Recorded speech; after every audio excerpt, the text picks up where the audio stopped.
pero no son de los pitch. Ay, Saki.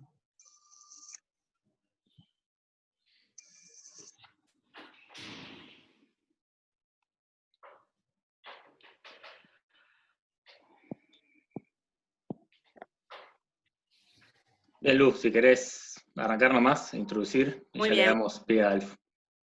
Muy bien. Bueno, buenos días para todos. Bienvenidos de nuevo, muchas gracias por conectarse. Hoy vamos a tener la segunda actividad teórica a cargo de la asistente, la doctora Alfonsina Ruiz, donde vamos a hablar de las causas reversibles del paro y tratables, las H y las T. La idea, como la vez pasada, es que Alfonsina va a hacer la presentación, ustedes pueden ir enviando sus preguntas por el chat y al final de la actividad vamos a tener unos minutos para aclarar algunas cuestiones o preguntas que ustedes puedan tener en relación al tema que presentamos. Así que, Alfonsina, cuando quieras, puedes compartir pantalla, todo tuyo. Muy bien.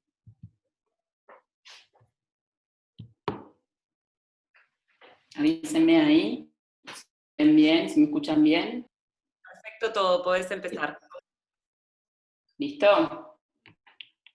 Listo. Cualquier cosa, Lugo, avísame por lo de la conexión del hospital, cualquier cosa, viste, que pierda la conexión, avísame. Bueno, mi nombre es Alfonsina, soy grado 2 de CTI. El tema que vamos a hablar hoy es el tratamiento de las causas reversibles en el paro cardiorrespiratorio. Lo que nos interesa más que nada transmitirles con esta presentación, más allá de que ustedes reconozcan las 5H, las 5T, que sepan el tratamiento específico para cada una, es saber también en qué situación clínica, en qué tipo de paciente yo voy a plantear cada una de las H o de las T que puede estar en ese paciente, o sea, es aplicarlo a cada paciente en particular.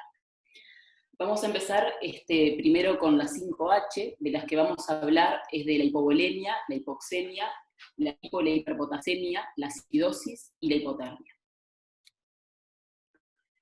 Con respecto a la hipovolemia, tenemos el concepto de lo que es la hipovolemia real y la hipovolemia relativa. La hipovolemia real es una causa frecuente de paro, es la que se produce secundaria a una hemorragia. ¿En qué contexto vamos a encontrar nosotros la hipovolemia real como causa de paro? En un politraumatizado grave, en una hemorragia digestiva o en una ruptura de un aneurisma de aorta. ¿Qué es lo que voy a hacer inmediatamente? Tengo que infundir volumen en el intravascular. ¿Con qué lo voy a hacer? Con cristaloides, con el que tenga disponible, puede ser suero fisiológico, puede ser suero lactato, no hay un suero específico para eso, y muchas veces lo que voy a necesitar también es una cirugía de urgencia para detener la hemorragia. Con respecto a la hipovolemia relativa, es la hipovolemia que se produce en los pacientes que tienen una vasodilatación muy severa, incluso pudiendo llegar a vasoplegia, que esa situación va a ocurrir en los pacientes que tienen sepsis, un shock séptico o un shock anafiláctico. Con respecto a la hipoxemia, es una causa frecuente de paro, ¿tá? Y es una situación en la que implica que yo tengo que tener una actitud terapéutica inmediata. ¿En qué situaciones voy a plantear a la hipoxemia como la causa del paro? Cuando tengo, por ejemplo, una obstrucción de vía aérea superior, en donde lo primero que voy a hacer, obviamente, es desobstruir la vía aérea, sacar el cuerpo extraño. En el paciente asmático, en el paciente POC, en el paciente que tenga un edema agudo de pulmón. Como datos importantes, decirle que una vez que yo tengo una obstrucción completa de vía aérea, no bastan más de 5 a 10 minutos para que el paciente tenga un paro cardiorrespiratorio en actividad eléctrica sin pulso. Entonces lo que yo tengo que hacer de forma inmediata y de alta prioridad es intubar al paciente. ¿tá? Como vieron que tuvimos en el primer teórico que nos dio Álvaro, en los ritmos defibrilables se veía que cuando intubar a los pacientes después de la segunda o tercera desfibrilación, en los ritmos no desfibrilables se trata de intubar más precozmente, y si yo tengo un paciente con un ritmo no desfibrilable, pero que la causa del paro es la hipoxemia, la intubación es precoz. Voy a empezar a reanimar al paciente y la intubación es una actitud terapéutica precoz. No puedo retrasar la intubación en un paciente que yo planteo la hipoxemia como la causa del paro. Con respecto a las disionías, las que vamos a tratar acá por frecuencia son la hiperpotasemia y la hipopotasemia. Lo que me interesa que sepan es que las disionías pueden no solo causar el paro, sino también contribuir al paro e impedir el éxito de nuestra reanimación. Entonces, durante la reanimación, los datos que yo tengo que sacar con el paciente previamente a que parara o con la familia intrarreanimación son datos de enfermedades previas o de fármacos previos que consumiera el paciente que me puedan determinar algunas de estas disionías. Y otra cosa importante es que antes de tratar una disionía, siempre la tengo que confirmar. ¿Cómo la voy a confirmar en esta situación de paro? Lo más rápido es con una gasometría. Gasometría, obviamente, estamos hablando de gasometría de sangre venosa. Acá no me interesa el polo respiratorio de la gasometría, sino que yo me voy a centrar en el polo metabólico. Los gasómetros ahora, en 30 segundos, un minuto, me dan sodio, potasio, cloro, calcio, o sea que inmediatamente voy a obtener el valor de potasio.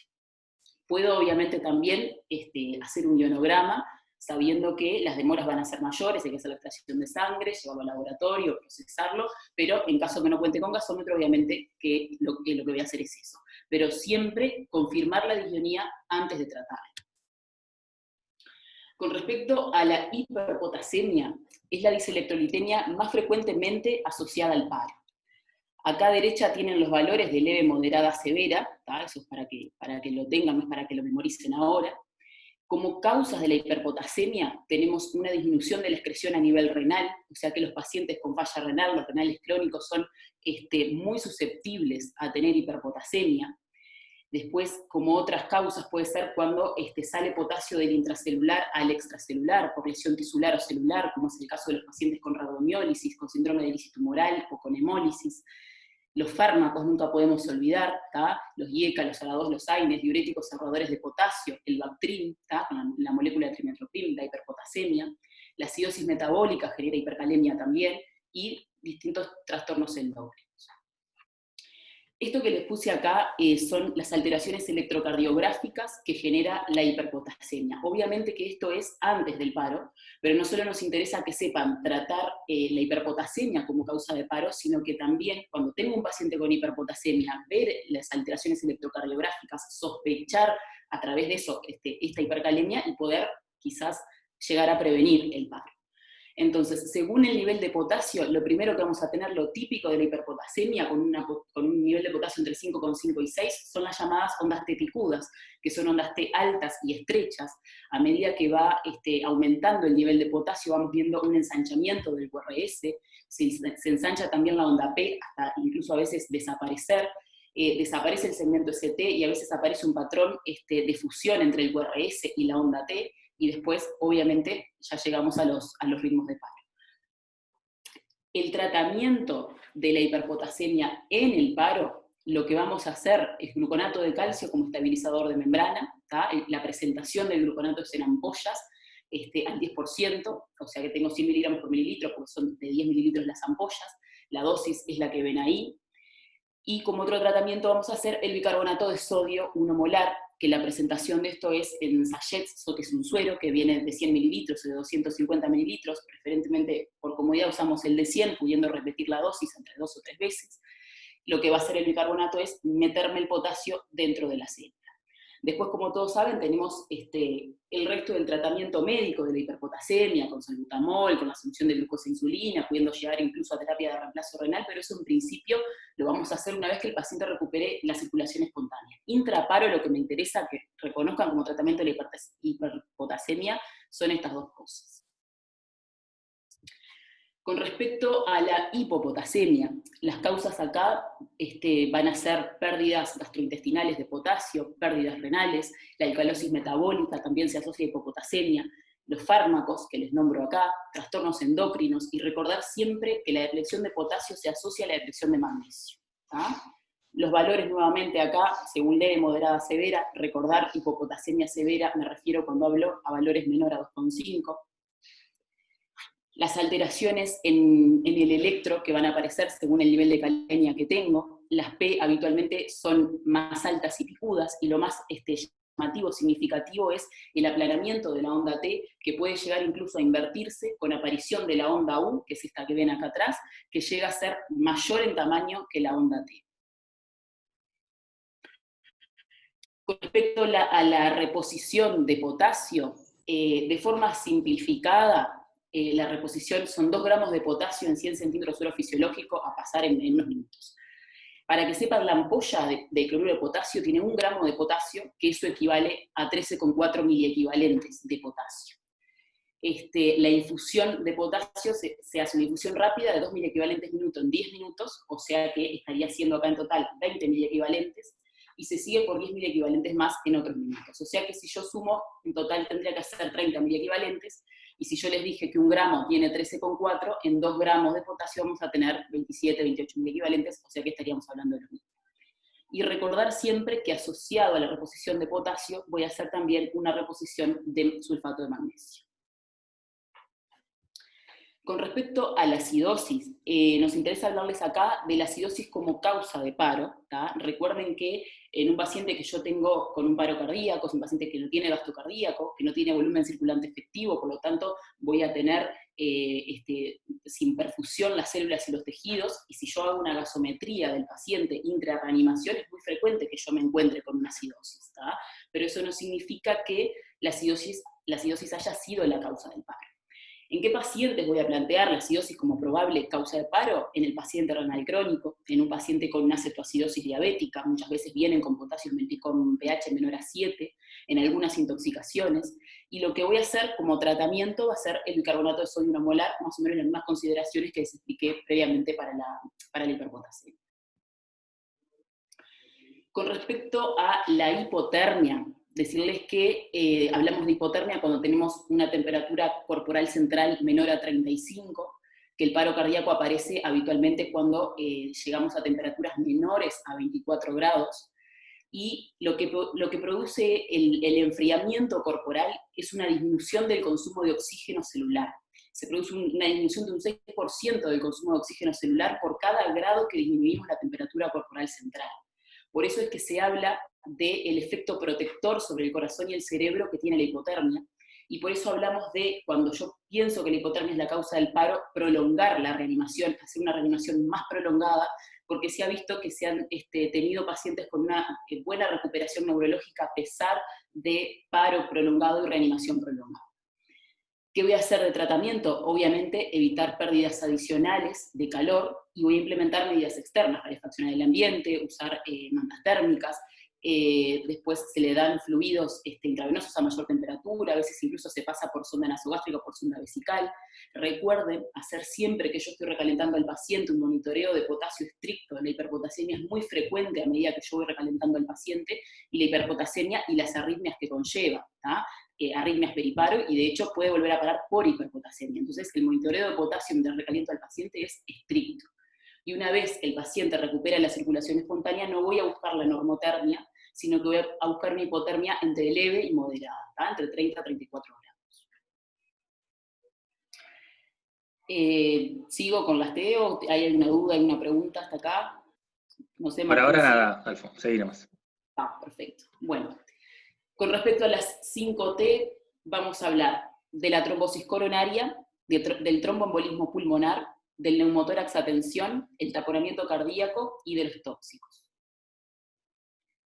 La trombosis coronaria, como todos sabemos, es una de las causas más frecuentes de paro cardíaco. Habitualmente lo que ocurre es que diagnosticamos y tratamos un síndrome coronario agudo una vez que el paciente recupera la circulación espontánea, pero me puede pasar que cuando yo sospecho fuertemente que el síndrome coronario agudo es la causa del paro, se pueden hacer fibrinolíticos intrarreanimación.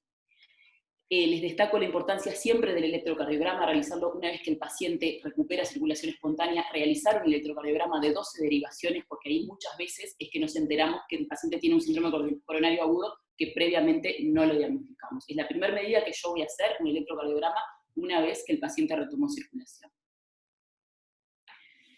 Con respecto al tromboembolismo pulmonar, decirles que los signos clínicos, por ejemplo, de disnea brusca, tos, hemoptisis, dolor pleurítico, muchas veces son difíciles de encontrar cuando el paciente debuta con un paro secundario al TEP masivo. Entonces acá viene lo que es el rol de la ecografía para el diagnóstico del tromboembolismo pulmonar. En estos pacientes lo que vamos a ver es una dilatación importante del ventrículo derecho con un desplazamiento del septum, asociado obviamente a factores o enfermedades predisponentes que conozcamos por la historia clínica. Para tratamiento del TEP intrarreanimación, lo que vamos a hacer es el uso de fibrinolíticos. Se hacen, como les dije, intrarreanimación, no hay que parar la reanimación para hacer los fibrinolíticos. Y una vez que hago estos fibrinolíticos, voy a mantener la reanimación entre 60 y 90 minutos. Con respecto al neumotórax hipertensivo, aparece en una variedad de situaciones clínicas. Una de las cosas más frecuentes es postraumático por un trauma grave de tórax, también es frecuente en los pacientes asmáticos severos, puede ser iatrogénico por un intento de una maniobra invasiva como la colocación de una vía venosa central. Nuevamente, acá el diagnóstico clínico de ingurgitación yugular, el MABA abolido, hipotensión, es muy difícil que tengamos toda esa signología clínica en un paciente que está en paro. Nuevamente, el rol de la ecografía para el diagnóstico del neumotórax hipertensivo. Ustedes son médicos que se van a recibir ahora, médicos jóvenes, sepan que la ecografía, tanto en CTI como en puerta de emergencia, es una herramienta sumamente importante. Hacemos el estudio al lado de la cama del paciente, inmediatamente tenemos un diagnóstico, inmediatamente lo podemos tratar sin dificultades. Lo que voy a hacer una vez que diagnostico esto es de comprimir rápidamente el tórax con una aguja en segundo espacio intercostal, línea medio clavicular, para volver isotensivo el neumotórax, y luego voy a colocar un drenaje de tórax. Con respecto al taponamiento cardíaco, nuevamente es otra patología donde es difícil el diagnóstico clínico de ingurgitación yugular bilateral e hipotensión en el paro, y como me es difícil el diagnóstico clínico, la ecografía juega un rol muy importante para el diagnóstico. ¿En qué pacientes voy a plantear el taponamiento cardíaco como causa del paro? En los pacientes con un trauma de tórax, con un trauma penetrante de tórax, en el posoperatorio de cirugía cardíaca, también se puede ver en los pacientes renales crónicos con síndrome urémico. Inmediatamente que lo reconozco, inmediatamente lo tengo que tratar. ¿Cómo? Con una pericardiocentesis, como les muestra la imagen ahí. Se funciona a nivel subsifoideo, dirigido al hombro izquierdo, y de preferencia estas maniobras se hacen ecoguiadas. Con respecto a los tóxicos, saber qué pueden ser drogas terapéuticas o recreacionales. Si tenemos nociones, a veces es muy difícil tener la noción de qué es lo que ingirió el paciente. Si tenemos la noción, hay algunas drogas, como las que les marqué abajo, que tienen un antídoto específico. Habitualmente, salvo el bicarbonato de sodio, las demás cosas no se dan intrarreanimación, sino que una vez que el paciente recupera la circulación. Así que, bueno, hasta por ahí llegué yo. Muchas gracias. No sé si muchas gracias. Bien. No sé si alguno tiene alguna pregunta que quiere enviar al chat. Hoy un poco el teórico era dedicado a esto, así que este es el momento para sacarse las dudas. Alfo dio como un buen pantallazo, ¿no?, de las principales causas, y que son corregibles además, y en que nosotros pensemos la causa se va a la vida del paciente. Y ustedes, como buenos clínicos, se van a tener que orientar, ¿no? Es verdad, van a pasar por todas las H y las T, pero siempre una les va a orientar, ¿no?, antes que el resto. De cualquier manera, siempre, y sobre todo para el día que vayamos al práctico y que los evaluemos, pero sobre todo para cuando hablemos con pacientes, piensen en todas las causas, búsquenlas, confirmen y corrijan. ¿Bien? No pasen de una causa a la otra sin haber corregido previamente, si es que amerita su corrección. Exacto, clave pensar, pone por ahí Luciana. No sé si alguno de los docentes del curso quiere hacer algún aporte más, o alguno de los estudiantes quiere agregar alguna otra cosa.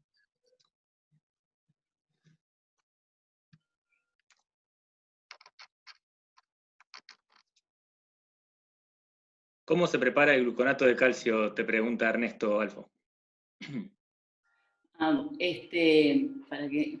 Estaba mirando otra cosa. La presentación del gluconato viene en ampollas, lo podés diluir en una jeringa y pasarlo en bolo, se pasa en unos minutos. Se diluye lo más rápido que tengan, digamos. Bien, no sé si alguna otra pregunta queda ahí en el tintero. Bueno, muy bien. Bueno, esto ha sido todo por hoy entonces. La presentación, muchas gracias a Alfonsina y a los demás docentes y a ustedes, los internos, que esta parte de instancia es importante, aprovechenla, las que estamos acá, porque podemos contestar diferentes dudas, pero ya saben que esto le va a quedar colgado en el EVA, ¿bien? Para que lo repasen y tranquilos lo puedan ver. ¿Bien? Nos vemos en la próxima presentación, que ya tienen las fechas todas en el EVA, ¿bien? Del curso. Así que bueno, nos vemos la próxima. De nada a todos los que agradecen en el chat.